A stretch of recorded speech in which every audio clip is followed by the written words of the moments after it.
The dozens of large fires are burning also across the western United States. Around 2 million acres have been destroyed. The bootleg fire near California's border is responsible for burning more than 400,000 acres in its own right. Authorities have been making strong progress to contain it. So, natural disasters, heat waves, wildfires can mean a direct devastating impact when it comes to agriculture. With me now is the California-based fruit provider Driscolls. It's the president, Soren Bjorn. With me now. How good to see you, Soren. How good of you to take time in a busy day to talk to us. Thank you. The interesting thing here is, and I see that everybody talks about what strawberries you're growing and how are your blueberries, and as a customer of yours, I'm always concerned at the quality of those. But from your point of view, these climatic changes create an entirely new scenario and business arena for you to trade in. Yeah, I don't think there's any doubt. I mean, this year we had the big snowstorm in Texas that spread all the way into our operations in Mexico. We just had the big heat wave in the Pacific Northwest, which impacted our blueberry supply. And we definitely see this becoming more frequent and impacting our operations all over the world. So what do you do about it?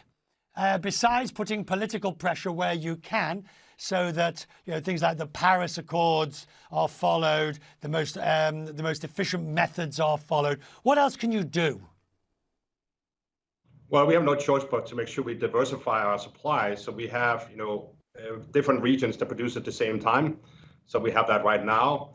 I think we also start looking at in our breeding program, do we need to have varieties that can withstand things like heat waves? Something that we really hadn't thought about before. And so, we're going to have to step up our technology to offset some of the risk that's going on here. And if you look at what you grow, and I suppose the choice, it's a case of what will grow, how you'll grow it, but also what the consumer wants.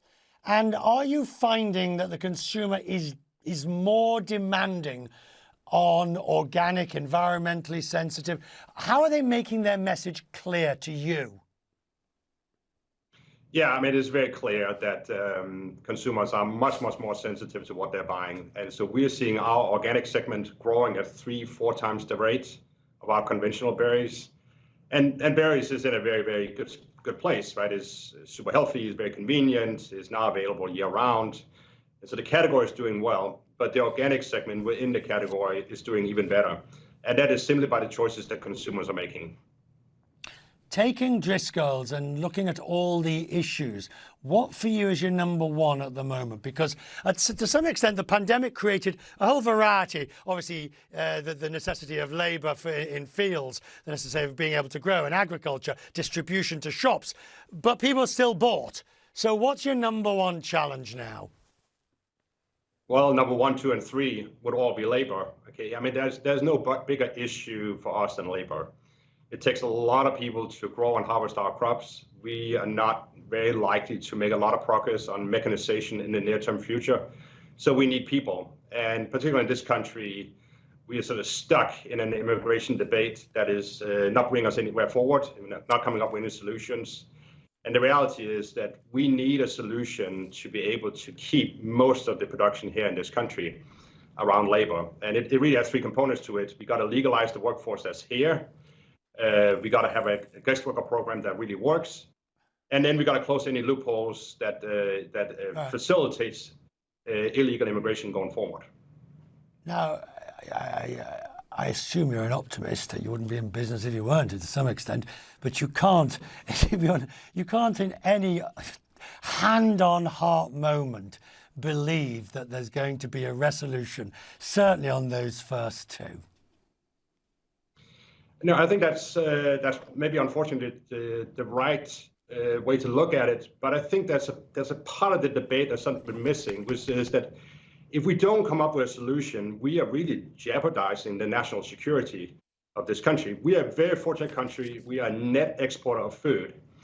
But if we cannot come up with a solution here, the alternative really is to import the food. And that's particularly true in our category in berries. If we cannot find enough labor in this country, we will need to grow it elsewhere, and we run the very real risk that instead of being a net exporter, we become a net importer of food, which would be a massive national security issue. And I think that's something that's been missing from the debate. And if everybody takes a little bit of a step back and look at the big picture, maybe we can come up with some reasonable solution here. Good to see you. We'll talk more, certainly as the seasons move All right. and your food is picked. Thank you. I appreciate it. Thank you, sir.